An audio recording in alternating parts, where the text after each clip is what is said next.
Well, hello and welcome to 3 reasons why you're anxious and what you can do about it. My name is Ife Sams. This is Are You Happy TV. I'm on a journey making these videos because I want to humanize the experience of mental health and mental illness. I believe that we can all be a part of the conversation. We don't have to be licensed clinical professionals or even having been in a clinical professional's office in order to have this discussion. I think that mental health is human health. And so as it is human health, why don't we have a discussion amongst us humans and be able to take the diagnoses out of there, just talking about human experience. If you're interested in being part of that journey, if you think that these sorts of videos will help you to grow, I would love to see you subscribe. And why don't you join me so you never miss an upload? All right, let's just dive right into it. 3 reasons why you're anxious and what you can do about it. Reason number 1 is fear of the future. Now, you might be thinking, yeah, I have anxiety, but what do you mean, fear of the future? Every person at some point in their life is going to face fear of the future. And that is one of the staples in anxiety.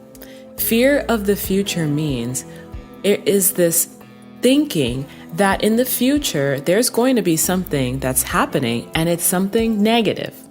So if we're thinking that the future is bright and positive and happy, we're never going to be thinking, oh, I feel anxious.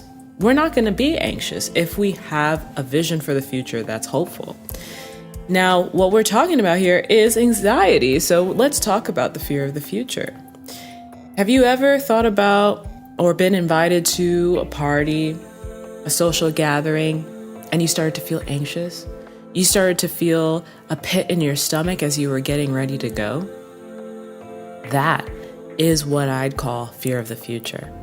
The fear that there would be a negative outcome in our future. So what can we do about it? What I would say is when it relates to fear of the future, we have to put a name to it. Write out what you're thinking. Speak out what it is that you're thinking. And really ask yourself that. What it means is just being aware of our thoughts. They're there. We can actually get to a point where we can put a name to it. So for example, if I'm getting ready for this party and I'm thinking about what I'm gonna wear, I'm getting ready and I start feeling a pit in the center of my stomach and I just feel like, oof. I start getting anxious and worried, but I don't know why. What I can do is I can stop and I can center myself down and I can quiet myself and think to myself, what am I thinking right now? When I have that visceral reaction to fear, I can feel it in my body. Okay, that's one of my first signs that I know I'm afraid or I'm anxious. I might start to feel like my heart starts to feel gripped in my chest. I start to slow down in my behavior because I'm almost starting to freeze. I'm starting to become paralyzed and it's starting to hinder the way that I'm acting and behaving and moving through the world. When I feel that way physically, I can attribute the physical sensation to the feeling and the emotion of fear. And once I've done that, I can think and say, what am I thinking right now? What am I afraid of is going to happen? When I ask myself that question, I now have the choice to be bold and to put it out there and say to myself, I'm afraid I'm going to see that person who I'm beefing with. I'm afraid that I'm going to get there and I'm going to have a hard time socializing with people. I'm afraid I'm going to get there and they're not going to have any food. These are all very real thoughts that lead us towards anxiety. So it is important, if we want to be free, if we want to live a life in peace and freedom from anxiety, our first step has to be addressing the thoughts that lead to fear of the future. Every thought that has a fearful outcome in the future, we must label, we must describe to ourselves and ask ourselves what we're thinking and be able to pause and say, I'm afraid that fill in the blank thing is going to happen. So when we put words to what we're thinking, when we put words to the fear, then we can actually have a choice as to what we do with that. So we can ask ourselves, do we want to allow this fear to keep us from doing something? Is this fear even realistic? And if the fear is realistic, what is my plan of action should this thing come to pass? For example, if I'm afraid of running into someone that I know from the past, and maybe that person and I didn't end things on such great terms, how often do we think about that, right? What if that happened? Would it be the end of the world? Do I want to now think about how I would want to respond? Because if we do that, we will feel more prepared and we will feel more bold, more strength, more courage to go into even situations that seem fearful to us. What if the fear is, I'm afraid that I'm going to get into this social situation and I don't know, I'm going to do something ridiculous and humiliate myself. Now, while it could be realistic and while that could very well happen, I think it's also important to think about the fact that a lot of the things that we fear are not actually realistic. The chances of things happening where everything goes wrong and someone loses their life are probably less likely than things being all right. And us being in and us being out and still being okay at the end of the day. So we have to ask ourselves, is it realistic?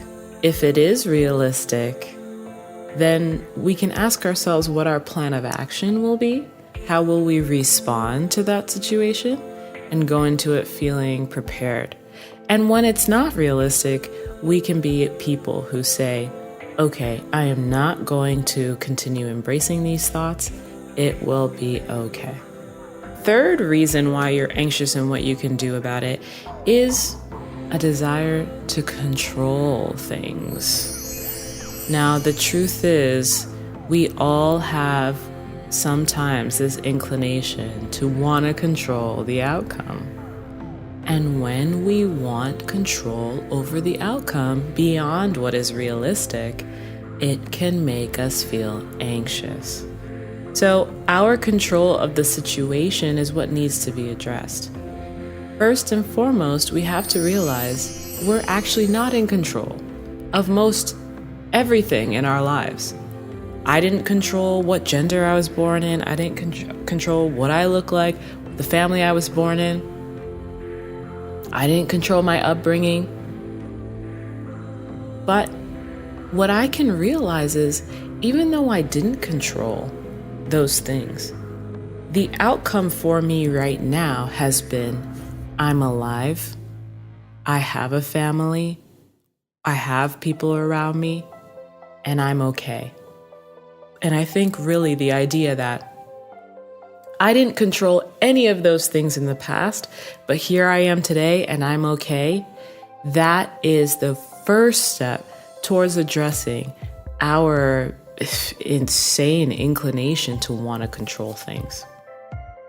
When we think that it's in our control to make ourselves this, make ourselves that, or even change our destiny in our lives to the degree that it's not realistic, our desire to control can bring about a lot of anxiety that makes us feel very, very stuck, and that can put us in a position of physically being unwell. So this is only just the beginning of this conversation about anxiety. We can go on for many, many hours. And I hope to be able to continue making videos that talk about different things around anxiety, different things around depression, and a lot of other mental illnesses that are commonly diagnosed in our country. But what I would say is this is just the beginning of this conversation. Let's have more conversations around why we desire to control. What is our inclination towards being perfect? And the third reason why you're anxious and what you can do about it is our inclination towards perfectionism. Perfectionism is the thief of creativity. And perfectionism is just an unrealistic expectation that we put on ourselves. And this is what leads us towards that freeze response, where our body starts to think a way.